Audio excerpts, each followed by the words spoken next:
तर विद्यार्थी मित्रांनो, आता आपण पाठ 12वा शिकणार आहोत. पाठाचं नाव आहे श्रद्धा.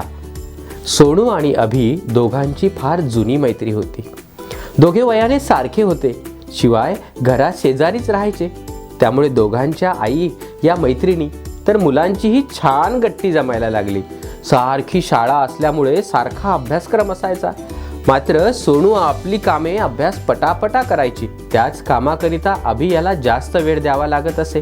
याची खंत त्याला असायची. सोनू सारखे गुण मला का मिळत नाही याचे त्याला वाईट वाटायचे. एके दिवशी तो आईसोबत फिरायला गेला. आई एका मंदिरात गेली. देवापुढे प्रसाद ठेवला, फुले वाहिली.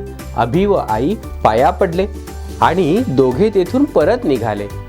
अभि वाटेत आईला म्हणाला, आई, या मंदिरात कायम गर्दी असते होय ना ग?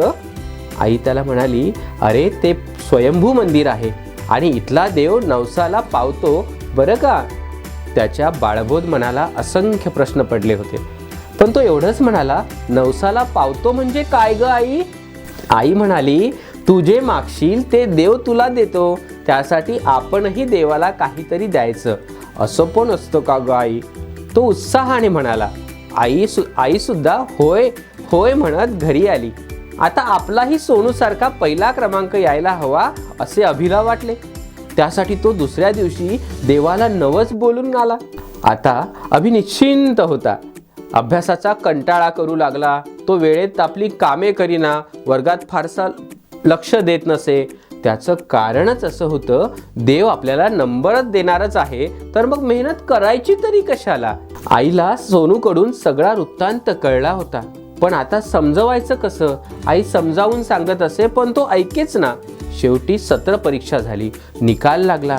त्यात अभि नेहमीपेक्षा खूपच मागे गेला होता. आता अभि चिडला होता. तो आईला मंदिरात जाण्याचा हट्ट करू लागला.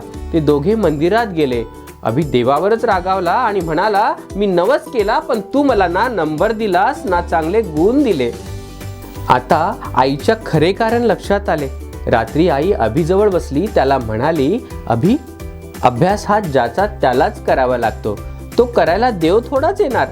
आपण देवाला श्रद्धेपोटी मागतो, पण त्यालाही मर्यादा आहेत. किमान आपल्याला प्रयत्न करावे लागतील. तू अभ्यास करणे सोडले तर मग देव कसा आशीर्वाद देणार? तूच सांग. अभि, आपले प्रामाणिक प्रयत्न महत्त्वाचे असतात. मेहनत केली तरच फळ मिळणार, तेव्हा देवही मदत करणार. अभिला स्वतःची चूक लक्षात आली होती. आपण प्रयत्न न करता केवळ मागत होतो हे त्याच्या लक्षात आले. आता तो नियमित अभ्यास करू लागला.